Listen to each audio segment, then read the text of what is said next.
And so the conversation around leveraging education as a tool for resolving climate change continues. And today, our next guest in the green carpet is the National President for the National Association of Private School Owners in Nigeria, Dr. Samira. Thank you so much, ma'am, for joining us today. How are you feeling today? I'm doing fine. You look so beautiful today. Thank you. You amazing. Thank you. So I think the first question I want to ask is, from the night we've been having a lot of conversation around how education can play a role in tackling some of the global climate challenges we have, not just in Nigeria, but in the world.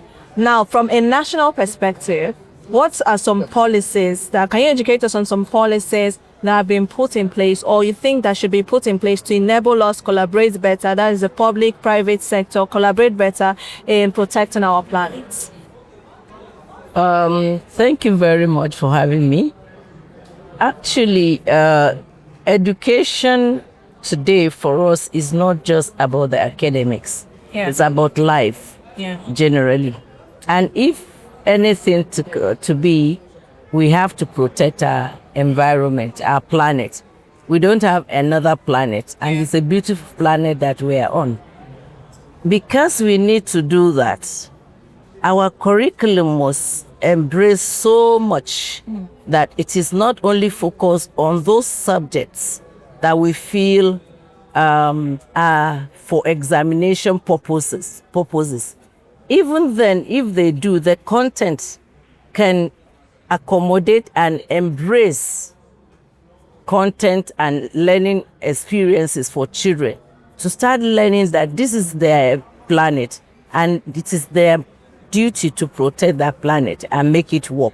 So we are looking at, and again, not just for them to learn about it academically, but acting on it, being part of that, leveraging on what is around them and making engagement with the environment. And thereby, even when it is geography, you must see that it is something that the children can engage and be part of. And that is the best way to learn. Amazing, amazing. Thank you so much for that. And your school has been leading when it comes to sustainability and innovation, especially when it comes to tackling these challenges. And the last question I want to ask is concerning the theme of today's event, which is technology and sustainability. How do you see innovation playing a role in protecting our environment? A lot. The fact is that we're not using technology, we live technology. It's all around us. For us to be able to do that, the children must, there must be the design thinking process. There must be the process where the children ideate, they must empathize, they must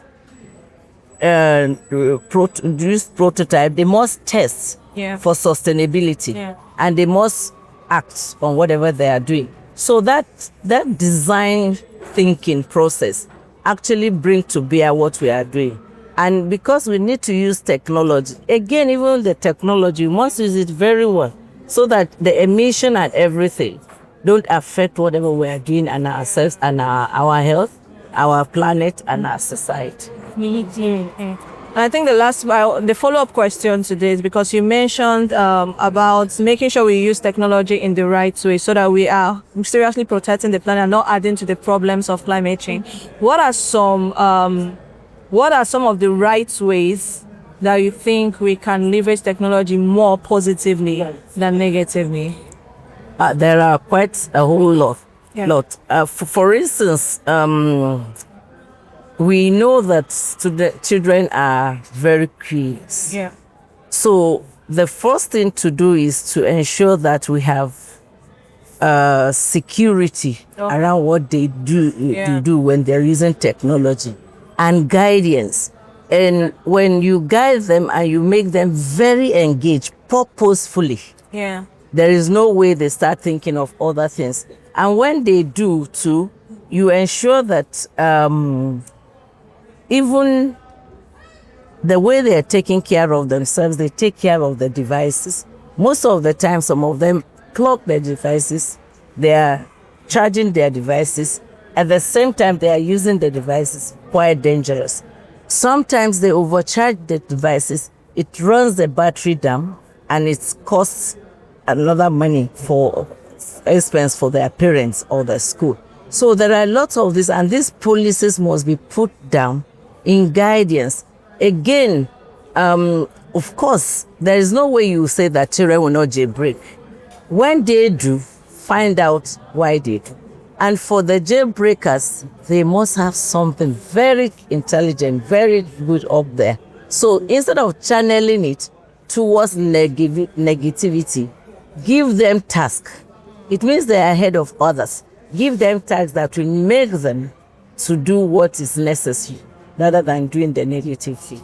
And that sums it up. Thank you so much, ma'am. It was a pleasure having you on the green carpet today. Do enjoy the rest of the event. My pleasure.